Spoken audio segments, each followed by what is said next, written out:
What's up, ladies and gentlemen? Good to see you. If you're new here, I'm Chase Corrington.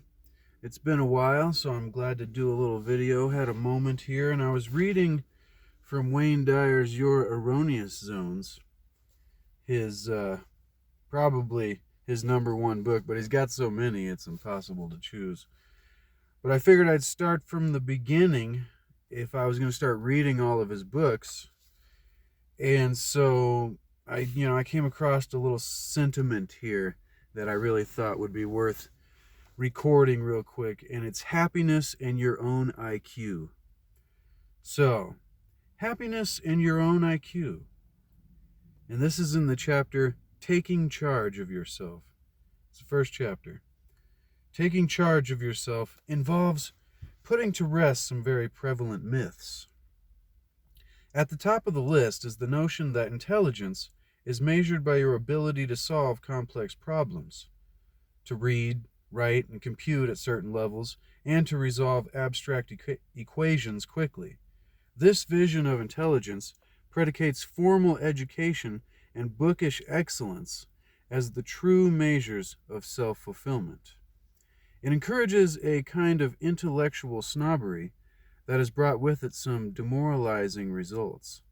We have come to believe that someone who has more educational merit badges, who is a whiz in some form of scholastic discipline, math, science, huge vocabulary, a memory for superfluous facts, a fast reader, is intelligent, these kind of people. Yet mental hospitals are clogged with patients who have all of the properly lettered credentials, as well as many who don't.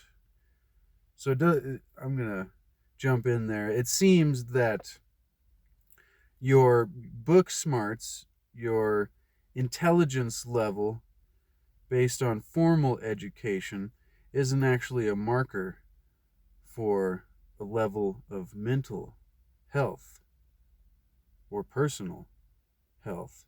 Anyways, let's continue here. Yet mental hospitals are clogged with patients who have all of the properly lettered credentials, as well as many who don't.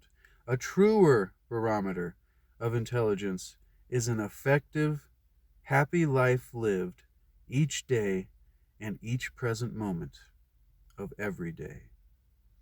That, ladies and gentlemen, I think is the truest way of telling your IQ is how happy you are in each moment of every day, and your ability to choose that and control your emotions in the way that you choose to process the things. I thought that was a great sentiment. I'll be back in the future, ladies and gentlemen. If you got value, consider subscribing, smash the like, leave me a comment, let me know what you think. Thanks for watching.